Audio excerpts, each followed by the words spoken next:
What's going on, everybody? It's Q from Retro Q Gaming, and well, there we have it. The new Pokemon games do exist. The new Pokemon games have been announced, and the new Pokemon games have been revealed. So, obviously, with the new Nintendo Direct or the new Pokemon Direct that just took place the other day, it was obviously 7 minutes just focused on the two new core mainline RPG entries in the series. None of this let's go spin-off bullshit. We're talking real deal games, the real McCoy. Now, here is where it gets a little bit interesting. Most people would give their usual little reaction to this and do what they do, overreact in front of the camera, do the generic 5 YouTuber overreaction faces that they all do. But I'm not going to do that.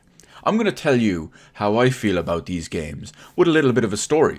And since many people incorrectly think I'm a Nintendo hater, you can feel free to throw in your predictions now about how I feel about this at the end of the little story. So feel free to get them in the comment section now. You've got plenty of time. It'll probably be, I don't know, 5, 6, 8, maybe 10 minutes even.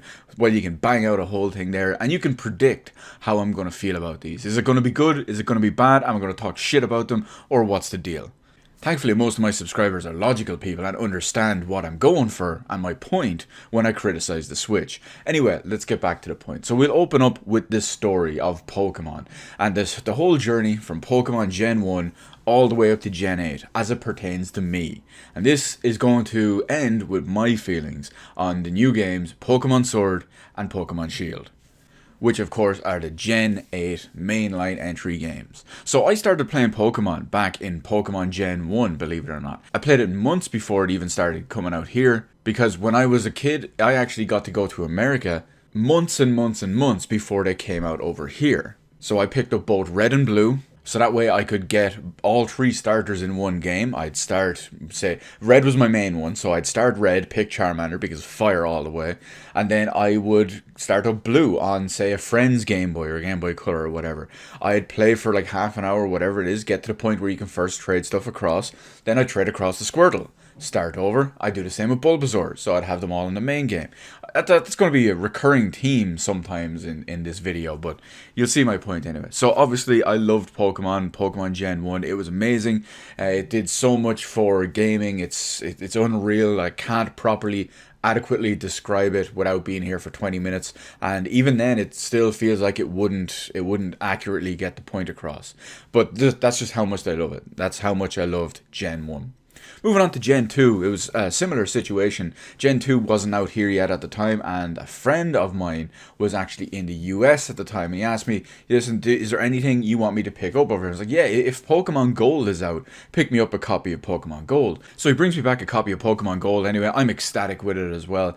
Even though Pokemon Red I absolutely love, and Gen 1 in general I absolutely love, and it did so much for gaming and all in general, I do think that Gen 2, like Gold in my case, is actually a better game. There's main reasons for that. There was obviously small improvements and all as well, with the likes of variations on different Pokemon. Just look at the different forms of Unknown, for example, as well as the whole time of day, night, day cycle, different Pokemon appearing at different times, things like that. But one of the biggest things I love about Pokemon Gold is that not only did it do all the small little incremental improvements that you'd expect from, well, the next entry of a game, but it actually had one giant one that, to the best of my knowledge, hasn't been replicated in a Pokemon game to this day.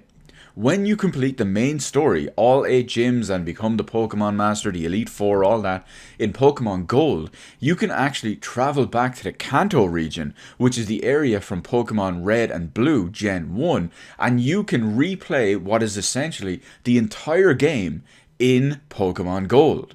You still have all the old Pokemon in their usual places, all their gyms and whatnot. You can use all your cool new ones. You basically have 2 whole games in one.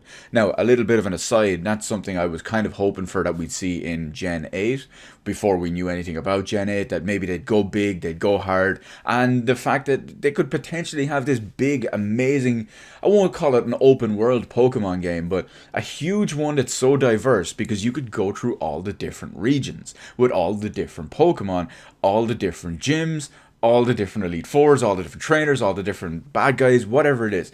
Unfortunately, that's not the case, or at least, if it is, we don't know about it. But moving on, we'll look at Gen 3. We had Ruby and Sapphire. Now, I didn't get both of them in this one. I did import a US copy. At the time, I had found a small store up in Dublin that would actually import very, very few copies of select games from the US.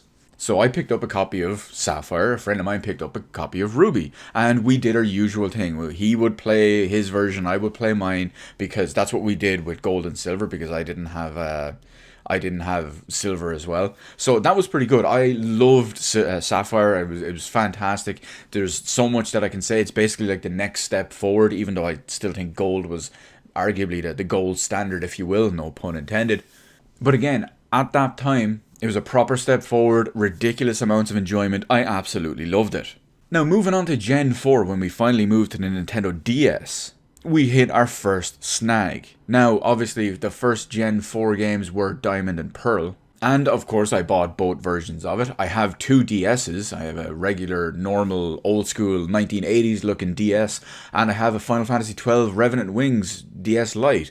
So I used both of them to transfer all the stuff across. So I would have all three starters in that game.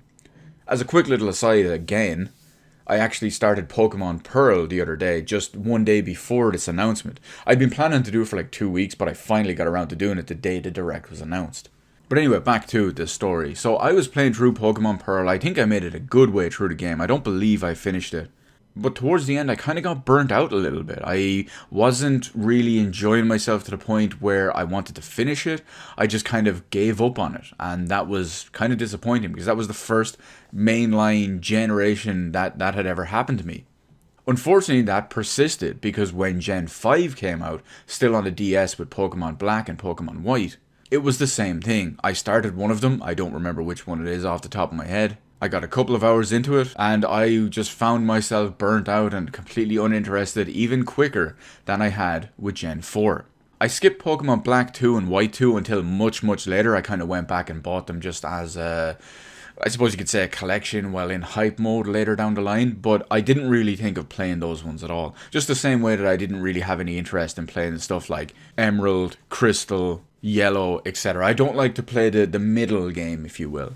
But there we had it. After the 4th and 5th generation, I was basically out of Pokemon. At least out of the new ones at the time anyway. Because I could still go back, play Red, play Blue, play Gold, play Sapphire, whatever. I could go back and enjoy those. But I was done. As far as it came to, say, Pearl and Diamond or Black and White. They just felt more of the same in a bad way. You can obviously get more of the same in a good way. But these ones, they just didn't hold me for whatever reason it was. And then the bombshell dropped. Gen 6, moving to the Nintendo 3DS, we had Pokemon X and Pokemon Y. Now the badass thing about this is these games completely reinvigorated the series for me. They dragged me back and I fell hard. Hundreds of hours. Over 100 hours in Gen 6. Almost the entire Pokédex complete. I absolutely love it. I was enamored with it all over again. After being out for 2 full gens, to fall back in love with it was just so amazing. And that hype continued over. That's when I bought Black 2 and White 2 to add to the collection. Still haven't played Black 2 and White 2, but it had the hype. I was in the mode, I was in the zone, that was me. So when Omega Ruby and Alpha Sapphire come out, I jumped on them like a lightning bolt. I played the absolute shit out of Alpha Sapphire. And again, I absolutely loved it. I think I even went super hard, super ham, even above what was available in X and Y. Because at that point, you could start bringing over stuff from old games into X and into Y, and I think it was into X and Y anyway, and at least into Ruby and Sapphire. When you look at my Alpha Sapphire Pokédex, I've got like 600 Pokemon in there from all the different generations. All sorts of legendaries, all sorts of mythical ones, all sorts of limited time only ones. I have so much in there. It's so good. I love them. However, that's where we hit another speed bump. Gen 7, Pokemon Sun and Pokemon Moon. Some of the weakest entries in the entire series, if you ask me. So much was done wrong in these games that I just fell out completely with them. The way they had changed it all, the way they had changed up the story, the way they had changed everything, you could almost argue they even went too hard on the story. There's far too many cutscenes, far too many bits of exposition, and so much of it is almost completely pointless. Some of it feels so contrived. just to have more in there. It breaks the flow completely. And I completely fell out of love with Pokemon Moon. That was the one I was playing. I have both of them, but a friend of mine was playing Sun, so I said I'd play Moon. That way we could transfer stuff across again. Of course, as usual, yes, I did get my 3 starters sent across to my one, but that was my main. In fact, it got to the point where I actually quit Moon after a while. Now, the funny thing is, back in 2018, I actually went back to finish it, mark it off the backlog, and it turns out I was about 2 hours from the end of the game. But because I was having so little fun and so little enjoyment with it, my drive to go back and do my usual post-game Pokemon stuff, which we all know there is tons of, it just doesn't exist for that gen. It does not exist for Gen 7. So when Ultra Sun and Ultra Moon came out, sure, I bought them from a collection purposes, but I haven't even opened them. I have no intention of playing them whatsoever. They're still fully sealed. And that brings us to Gen 8. So how do I feel about Gen 8? I've loved Gen 1, I love Gen 2, I love Gen 3, I fell out of love with Gens 4 and 5, 6 completely reinvigorated the series for me, 7 I fell off completely from, so how do I feel about Generation 8? Well, you may or may not be happy to know, but I absolutely love the idea of Gen 8. It looks so good in so many ways. First off, Team Score Bunny all the way. Anyone else, you are wrong. Get them out of here, because Score Bunny is the only way to roll. Of course, I'm buying both copies of the game because I'm insane. Hopefully, they still allow you to change the trading and all in a local mode, because I'm not paying 20 fucking euro online just for that crappy service just so I can trade over a couple of Pokemon. That's just not happening for me. But so much about it looks so good. The biggest and best thing about the entire trailer and everything that showed off, look at the map. The map looks amazing. By comparison, go back and look at the Aloha map, the Aloha region from Gen 7. That was a terrible map. I hated pretty much everything about that. This new one, it looks huge by comparison. It looks so dense. It looks so varied. There's so much going on in that one compared to, well, especially compared to Gen 7, but even compared to a lot of the older ones. This one looks huge. It looks varied. It looks amazing. It looks so interesting. And I cannot wait for Gen 8.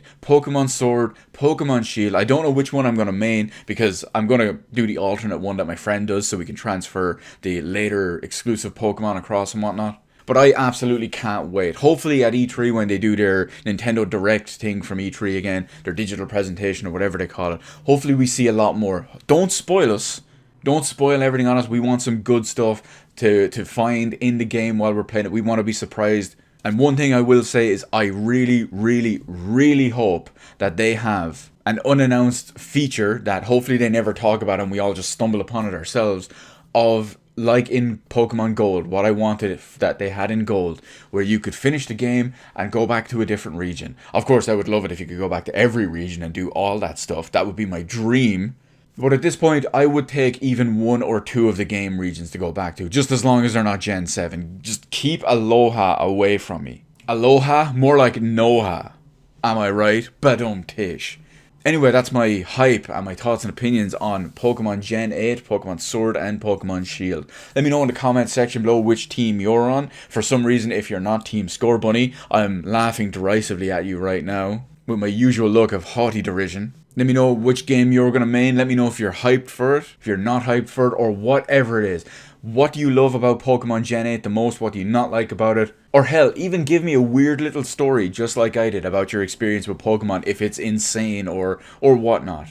Let me know all that good stuff in the comments section below. Hit the appropriate button to let me know how I did on the video. While you're at it, why not head on over and hit the subscribe button and even ring the little notification bell. Granted, trying to get a notification from YouTube in current year is a whole other story about, say, a video upload or another live stream or something. But hey, at least you can say you tried, am I right? As always, thank you so much for watching. I will see you in the rest of the videos in my channel.